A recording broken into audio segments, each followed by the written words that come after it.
AI is not just another wave of technology. It's fast becoming the defining force of business in our time. The largest companies on the planet are betting hundreds of billions of dollars that AI will reshape every industry. And yet, for most executives, the question isn't whether AI matters, it's how to harness it before competitors pull ahead. That tension between urgency and uncertainty is where today's conversation begins. Jim Kavanaugh, CEO of Worldwide Technology, has a front row seat to the rapid evolution of enterprise AI. He's seen the enormous investments in infrastructure, the policy debates happening behind closed doors, and the very real frustrations inside companies trying to move from experiments to results. What emerges is a simple truth. Leaders can't afford to sit on the sidelines. To unlock the potential of AI, they'll need executive sponsorship, cultural buy-in, and the courage to act before the playbook is fully written. In this episode, we'll explore why the pace of AI adoption is unlike anything we've seen before, why it's both thrilling and daunting, and what it really means to lead an organization through this moment. So stick with us, because what Jim says might guide you on how to position your organization to win, not just today, but over the next decade. Let's dive in.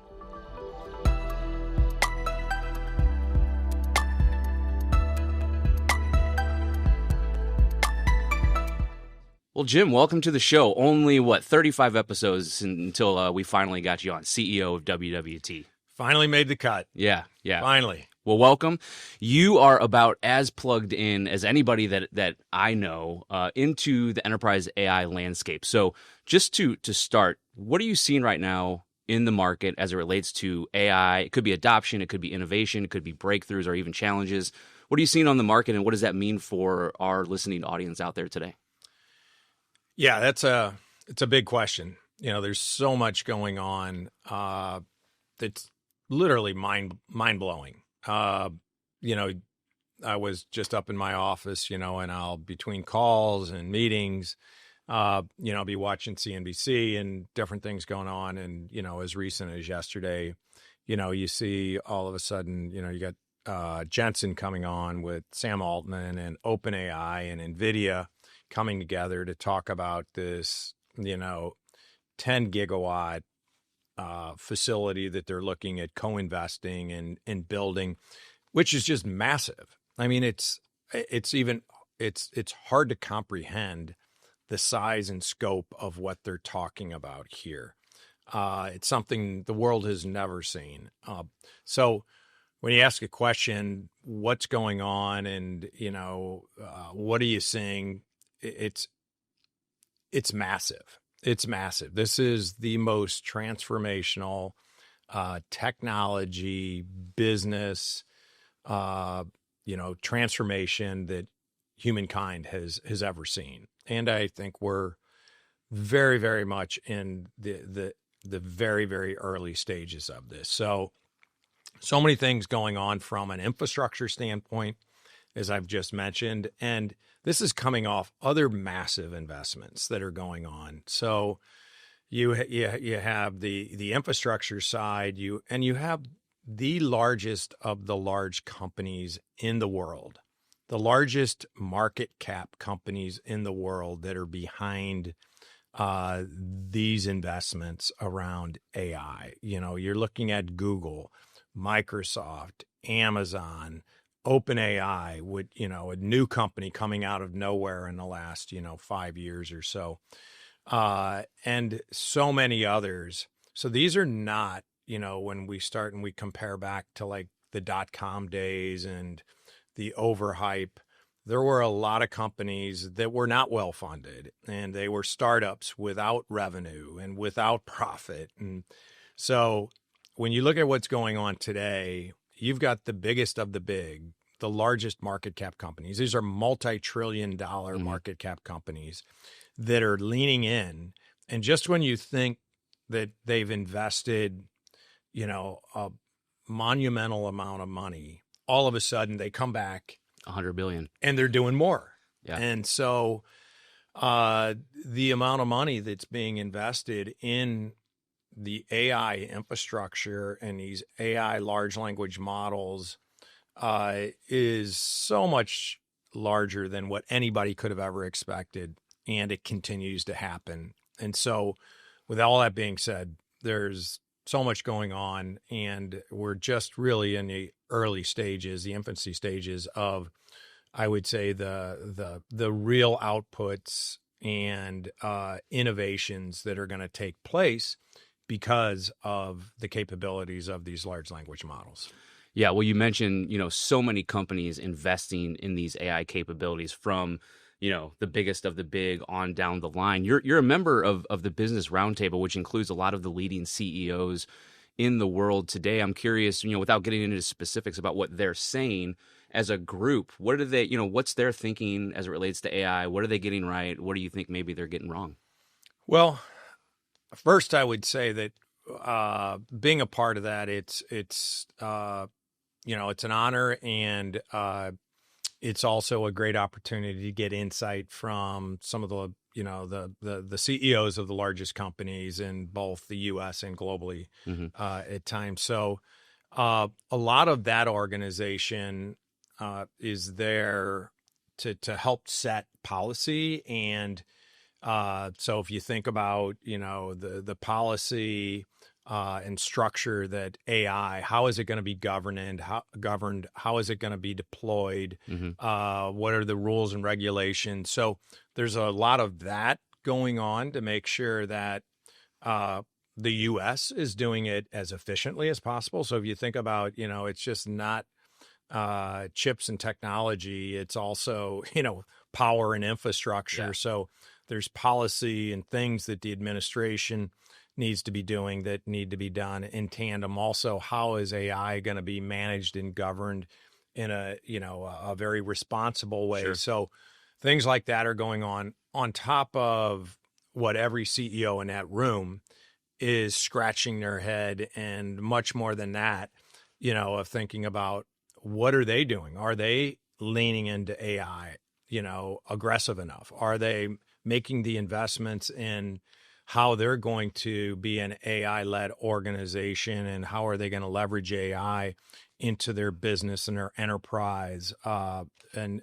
just, throughout their entire organization. So it's a great opportunity to see a lot of that going on, and there's, a lot of questions and a lot of thoughts in that room. Yeah. Well, you talk about, every CEO in that room wanting to lean in and learn from their peers and other organizations on what's happening. You've been bullish on AI since day one, or maybe day zero, or pre-day zero, whatever you might want to call it. And you've been, you've been loud about wanting to be an AI first company. I'm wondering, in concrete terms, what do you think AI first company means? And does every company have to be an AI first company, or is there a scale there? Well, my advice that every company and CEO should be thinking about, how are they an AI-led organization?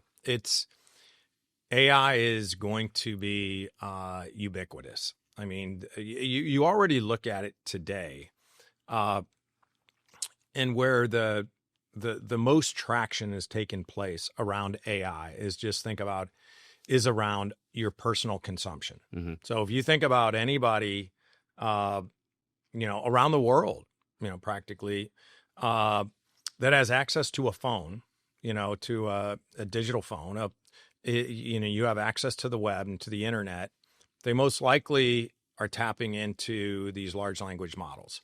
So the proliferation of these large language models, it's everywhere. And it is going to continue to be more and more progressive from an individual use case, how you use them. I would be incredibly surprised that anybody, yourself or anybody in any of the companies out there, aren't writing prompts into, Gemini, into OpenAI, ChatGPT, Perplexity, you name it, Meta. There's other ones out there, and then there's more specialized, bespoke large language models that are being built that are more industry based. But that being said, so as that is happening today, and the traction that is taking place there is just going to continue to build and get bigger and bigger and better and stronger. Then you have to look at inside an organization and some of the challenges. So from a CEO and a leadership perspective, you have to see that this is not going away. This is not a fad. And then it's really thinking about, well, how are you going to be an AI-led organization? And that doesn't mean drop everything that you're doing today. It's thinking about how do you leverage AI to create operational efficiencies for your employees? How do you build out a platform within your organization that will allow you to innovate faster, to prototype faster, to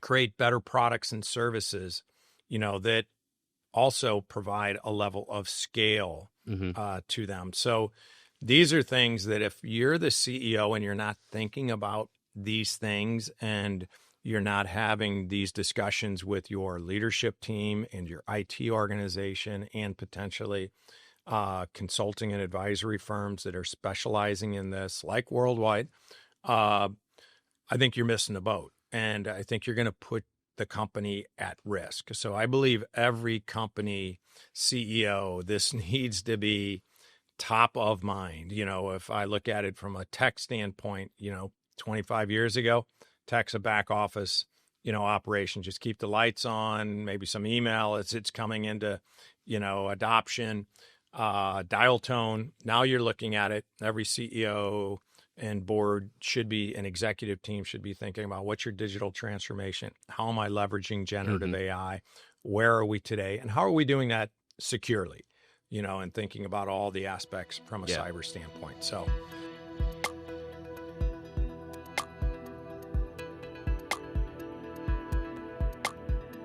It's interesting you mentioned how on an individual basis, we're all using our phones or our devices and we leverage AI. I mean, AI is baked into a lot of the apps at this point, and there's certainly, apps like ChatGPT or Gemini where you can go out and learn and leverage AI. Do you get the sense that other executives, from the industry at large are underestimating how much employees are using AI? And I guess just to parlay that into an actual question, what is the gap? Like, so many people are using AI on an individual basis, yet there's an adoption challenge from an enterprise perspective. So what's the disconnect there? Yeah, I think it's fascinating. I draw a comparison that there is no stopping this train. So how you manage and govern the deployment of AI usage in your company, there are going to be a multitude of different ways to do that. But I would compare a little bit of the adoption. My view is, just assume every one of your employees is using AI today, one of the large language models. Now, you may put controls and things in place that allow them to go through your corporate network, or they can only access certain things. But do just assume that every employee, through their own means is going to, these large language models in one way, shape, or form.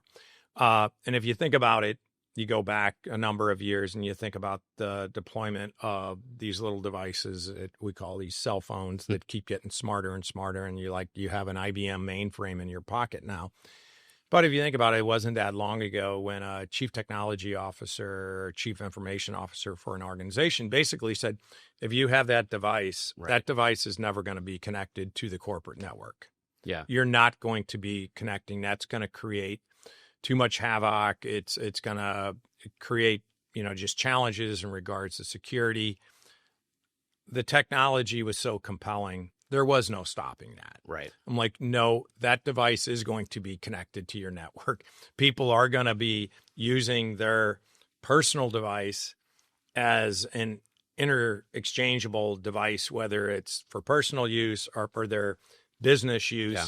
So if you think about that, and where the CTO and maybe the chief security officer said, no, that's not being connected. No, the tech was so compelling, and the impact on usability, both from a personal and a business standpoint, AI is going to dwarf what that comparison looked like. So there's no stopping this train. It's a matter of how are you going to manage it?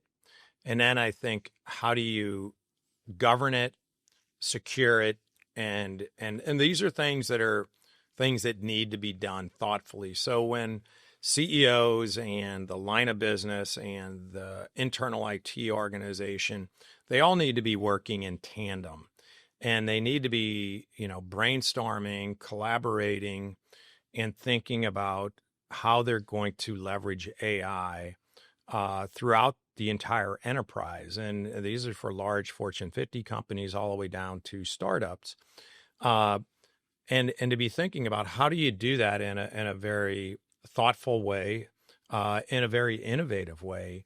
And there's going to be, I would say, a tone within each organization to determine, depending on the space you're in, how aggressive do you want to be? Because in this space, I firmly believe you need to be creating an environment in the right spaces that you got to be pushing the envelope. You've got to be testing things. If you're not going to take any chances, I think you're going to put the company at risk. But you need to be doing that thoughtfully, depending on the industry and what area of your business that you are going to be rolling some of these things out. But that being said, I believe every organization and every CEO should be building an AI plan. And along with that comes one of the most important things, and I think one of the most challenging things that is creating a level of, I would say, frustration within organizations in regards to the actual rollout of really impactful AI use cases, is that this is more complex than you as a user just going out and writing a prompt about something that you're very interested in. That, oh, by the way, the large language model is getting smarter and smarter and doing amazing things that you can collect data. However, to do that internally, you need to aggregate your proprietary data, and you need to do that securely. And you need to think about that data across the enterprise and what's the most efficient way to aggregate and organize that data and then govern that data, and then to be thinking about how are you going to actually bring different silos of data and different areas of the business together. And that's where, like, enterprise architects, from a data standpoint, from an AI standpoint, from thinking about building out use cases, that certain data may be commingled, and there may be other data that's, governed in a way that your financial operations. So all of those things are creating a level of complexity and a level of frustration, because I think the CEO and the line of business would like to see the same immediate gratification that you as an individual can get by going out to a large language model. It's not there yet. So it's going to take time to look at business processes across the board, automation, governance, control. But believe me on this, the outcomes are going to be there, and they're going to be quite compelling. It's just going to take a little time. So as organizations are making those investments in the infrastructure, the AI infrastructure, whether it's on-prem that they're building, and it could be a variation of some RAG models that they have, some of the data structure that they're looking at, the use cases that they're building, but there's a basis of integration and automation that still needs to be built to connect the data with a specific operational function that ultimately is going to deliver massive automation and capabilities. And, we're hearing things around, agents and agentic platforms. All of those things are very real, and they are going to provide massive differentiation, scale, efficiency, and capabilities for organizations, but they are taking time to do that. And I think that's one of the biggest, well, as you mentioned, one of the biggest frustrations is that it does take time. You're going to need to commit time and resources to making this a reality. Let's just use ourselves, because we have been a very innovative company over the years, at least as long as I've been here, and I know even prior to that. Walk us through our journey a little bit with AI. What did we do that others can learn from us to make all that happen? Identifying the use cases, talking about guardrails and compliance, and making sure that we're moving as fast as we can, but doing so in a safe way. What did we do that you think would be lessons that our audience could learn here? Yeah, a number of things. And as you know, I'm actively involved in this process. So first, I would say, over 2+ years ago, I have my executive meeting every Monday morning here in St. Louis at 7 a.m. With a team of about 15 people, leaders of the organization, and we'll touch on all the things that you would touch on very, religiously and rigorously every Monday morning. Finance, operations, numbers, year-to-date performance, new hires, people that may have left, why the cultural and operational things. So that has gone on for over 30 years now. Mm-hmm. Part of that now is a focus that there is an hour added on to focus on nothing but AI. And what are we doing in regards to collaborating, brainstorming, and bringing in large groups of our data scientists, our AI consultants, software developers, our internal IT organization, and our leadership team. And this is all about being an AI first led organization. And it's being led by me, by the CEO, and by the line of business owners, the leaders of the company, along with a collaboration with our IT organization, our data scientists that we have, management consultants, that we bring all of these people together. And then we identify the kind of the vision of the company. And then we identify the specific use cases that we're going after. And we also concurrently look at what is the enterprise AI architecture that we need to be building out internally that's going to enable that. And all of those things are moving. And along with not only I have that meeting, but I'll have multiple meetings throughout the week that will drill into specific use cases, whether it's a business use case that we're focused on, like building out our own kind of ChatGPT-like assistant that we call Adam. Sure. Or if we're building out another specific application called our RFP assistant that we have built out that has, provided great capability and differentiation for us, or working with our internal IT organization and our data science group and software development group to be thinking about how are we building out our back office data infrastructure along with potential RAG models, connecting to large language models. What's our strategy around agents and our agentic architecture? So there are things from a technical standpoint that is being worked every day, but also looked at in a very, call it specific way of how it could impact a use case, but also then how it is applied from a macro standpoint across the entire enterprise. And this process is a never-ending process. Right. I will tell you, with all that's going on, we have made great progress, and I'm really happy with and pleased with the effort and the results that we are seeing in a lot of areas, but not even close to being satisfied. So I'm not sure if you feel like, that's a little bit of a conflicting, confusing message. Are you happy or not? Well, at the end of the day, team is making great progress, but I'm not happy with because I think there's so much opportunity, and we are seeing things that we're doing that we are sharing with our customers and our partners of how they call it the methodology from the CEO down the line of business, our methodology and approach to the cadence and the methodology of how we communicate, being an AI-led organization, but also the specifics around how we're working with the line of business owners who need to be thinking about how AI is doing. So they need to be actively involved with these use cases, along with our technology leadership organization and our data science and software development team, of how they come together to work in a very collaborative way.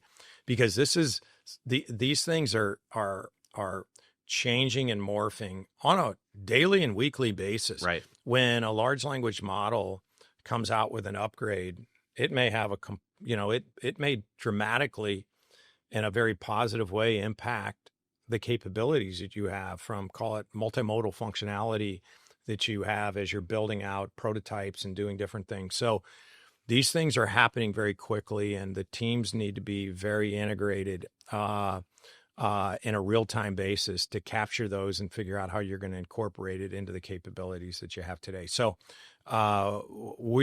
we're doing a lot, and we're sharing that methodology and approach from both a business and a leadership standpoint, communication standpoint, but also from a deep technical standpoint.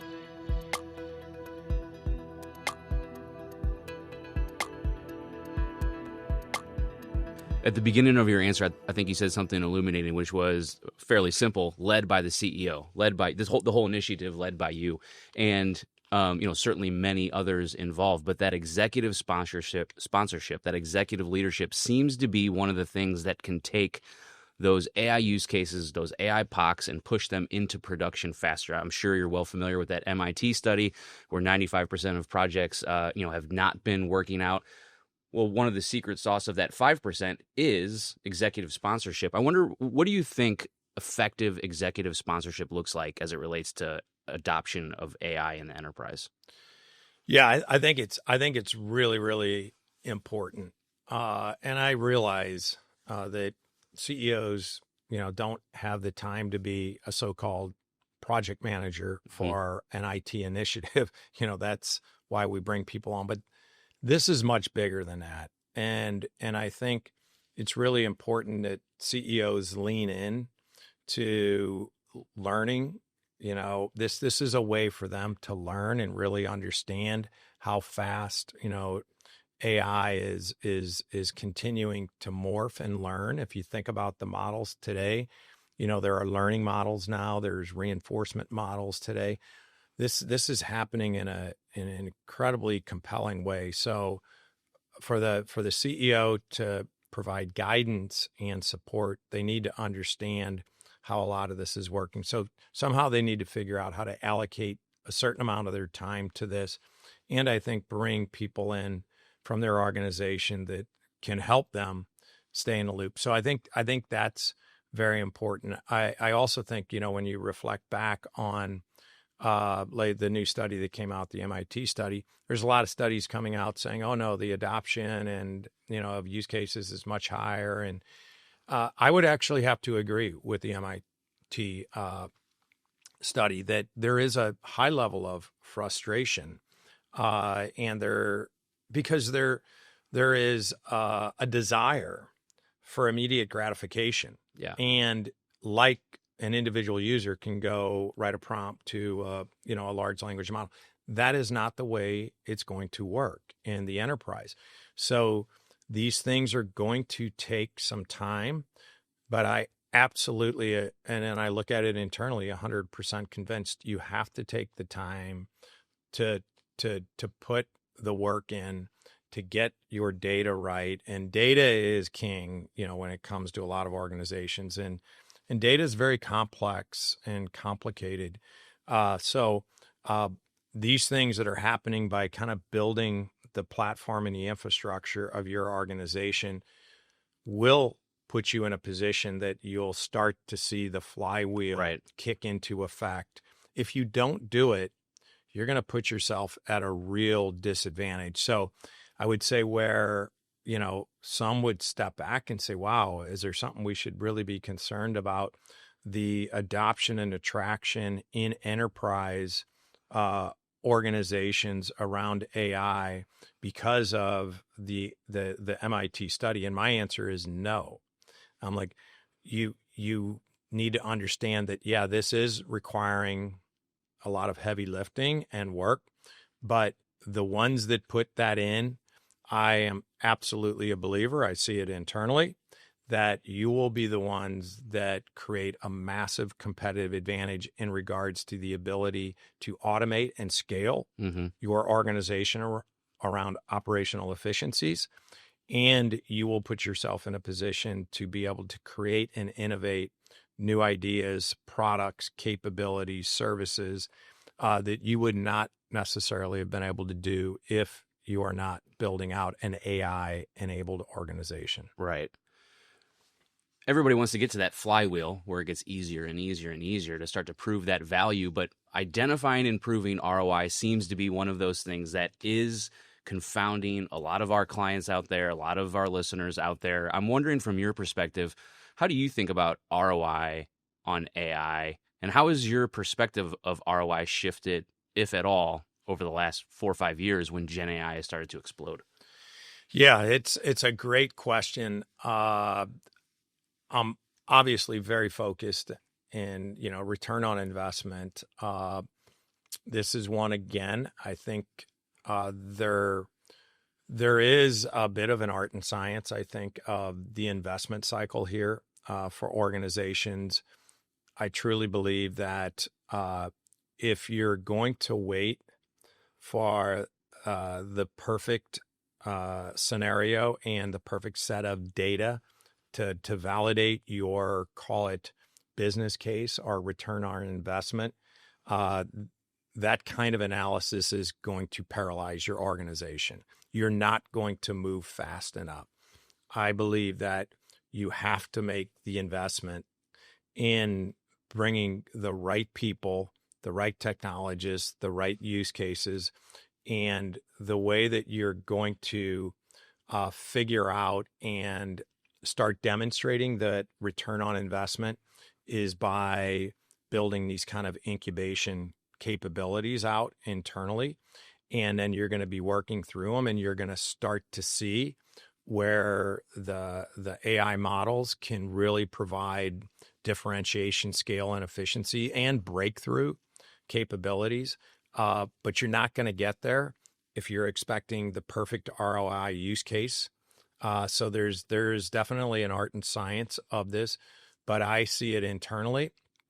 There are things like our RFP assistant that, we've talked about, that it has taken a lot of work and massaging of the data and lack of better training of the data because it was hallucinating, for some time. But then all of a sudden you find 200-page documents that now we're ingesting into the model, and it's kicking out what may have taken us 2 to 3 weeks to build out 80% of the response. Is kicking it out in, could be 3 to 4 minutes, where all of a sudden, and it keeps, we keep training and massaging the data and the algorithms and the things that are going, and it gets better and better and better. And you think about, we acquired Soft Choice, great company, as part of the worldwide organization. They have an entire, business development organization that we all of a sudden now can take that RFP assistant that we built out, and it demonstrates the scale, and just turn it on by training their business development group to be able to use that and to be able to leverage all the intelligence that's in that model.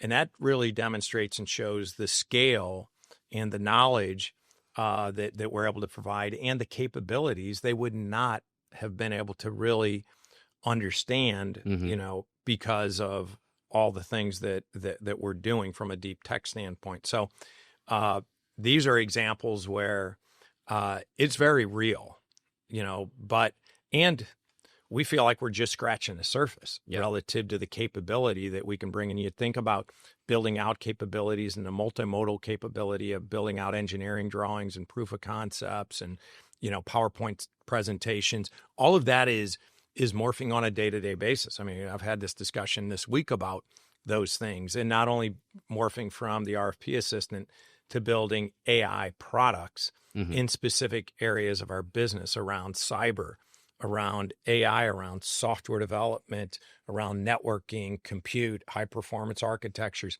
All of those things, we're building bespoke models that literally are leveraging the underlying unified data structure to actually drive that. So we're not having to put the same amount of effort across every one of those product capabilities. Yeah. I think the RFP assistant is such a great example that many can learn from. And, by the way, if you're listening to this, there's lots of great content on our RFP assistant, how we developed it, what it is, how it provides value on WWT.com. But Jim, that wasn't a solution that just easily came about. We had struggles with it but from my understanding, we were at one point, we were looking at it thinking, do we move forward? Do we not move forward? We did decide to break through. It did provide value. And my question is going to be, on the other end of it, though, there is a team and people that have to use these tools. And that's not always easy either. This is a change management discussion. AI, the more you learn about it, the more you start to understand how it's going to affect your job on a personal level, and change is scary. How do you get, you can decide whether you want to use the RFP assistant as an example, but in general, how do you get people to buy in to a technology that's going to be so disruptive that just in your own mindset, it does look like it's going to have scary change, but the hope is that it's going to provide more value for you and your company? Yeah, it's a real deal. The threat, let's just cut to some of it, the threat of losing your job because of, automation and efficiency. So, when I look at it worldwide, we need to lean in, because if we don't lean into AI, we will be at a competitive disadvantage individually and collectively as an organization. So as an organization, we need to lean in and push ourselves to be an AI-led organization that is looking for ways to drive automation, to leverage the technology, to do it in a very thoughtful but a very aggressive, innovative way. At the same time, in every individual in the company, we need to be thinking, including myself, I need to be a constant and continuous learner of what's going on. We need to push ourselves to learn. If you don't, you think you got out of school, you went, high school, college, PhD, you're never done learning. Mm-hmm. You need to continue to push yourself, and especially in the world that we live in today. And if you do that, I believe you will be in a good space. And that's what we're looking for. We're looking for people that are lifelong learners, that have that thirst. And if you do that, just like in the RFP assistant, we've created efficiency and scale. And in some cases where we've provided scale, we've looked at, okay, where can we take some of those talented people? And some of them in that case that actually have become somewhat experts on the tool and the capabilities that we're bringing. We're using them to help train others to think about, one, how do you use the RFP assistant? And two, how do we help them to train other individuals about how to think about use cases and how these models work? Because to your point, Brian, at one point we're like, okay, do we need to shoot this project? And sometimes you need to do that. Mm-hmm. It's like, it's just not working. Well, in this case, the platform was hallucinating. We're plugging data in. Things just weren't working. But in the spirit of, iterative learning, there was an upgrade of one of the large language models that literally had a fairly dramatic impact on the capability of the RAG model that we were building. And so these things are iterating in really a daily basis. But you do need to choose. You can't be all things to all people. And sometimes some projects need to be shot to advance the other ones as you see those making great progress. But back to your point, the people side of it is a really, really important one too. And culturally, when I look at worldwide, the one thing I can say that is a constant over, the last 35 years is that, technology has changed in so many different ways. Like I said, we have the .com days. We've had, software development. You've got AI. You've got networking. You've got so many things that have happened that have been very disruptive. But the one common across those that you would look at is that what's the number one most valuable resource we have? It's our people. Mm-hmm. It's our people and our culture. And I don't think any of that has changed with, the emergence of generative AI. It is actually probably more important because getting people on to understand how important they still are. And I'll go down the road of software development. Yeah. You have people coming out, even saying, Dario, CEO of Anthropic. And I look at some of this and it's like, software developers are going to go away. And, and I understand what he's saying. I think it was a little extreme at one point, but my view is I look at our developers internally, we need them more than ever. I mean, the complexity of software development, it's just going to be different today. And I'm spending a lot of time with our software development teams, both our internal IT organization and our digital team that goes out and builds, state-of-the-art enterprise, mobile applications all the way into the back office enterprise of financial organizations, QSR, quick serve restaurants, very, very enterprise, front end customer facing, applications. That software development's not going away. It's going to be done differently. And these AI platforms that have emerged, like, Windsurf and Cursor and GitHub and others, we are intimately involved with those and our innovation ecosystem, collaborating of how do you use those platforms to engineer, architect, and write code faster and more efficiently.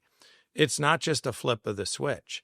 To do that, there takes very talented engineers and architects and developers to figure out what are the right use cases and where should you do that. And oh, by the way, I'm a firm believer that our entire organization, we are leaning into, in a big way, internally and for customer projects, of how we use these AI-enabled software development platforms that I just described to help train up all of our software developers, our top architects, but also it expands into our engineers because they are also developers in some way, shape, or forms, our management consultants, our data scientists.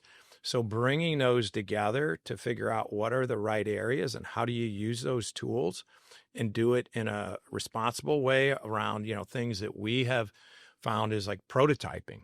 I mean, you can prototype, on the fly, where it may have taken you, well, okay, we'll go talk to a customer. Customer kind of paints a picture of, I want to do this and this, and think, okay, we'll come back in a week and show you a prototype.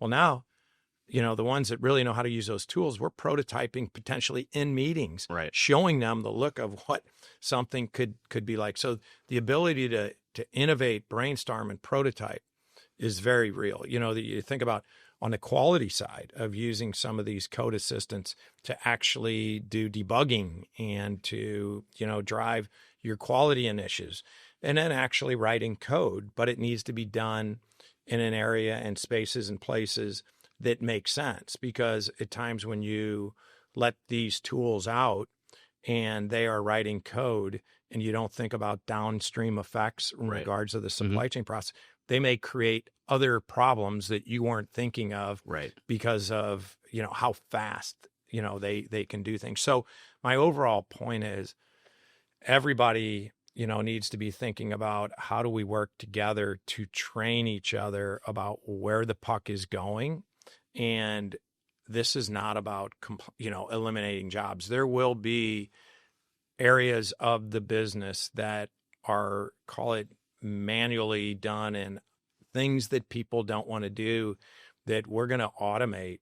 But there is going to always be the need for individuals to come in. It's just going to be different. And we all need to be thinking about it that way. Yeah, absolutely.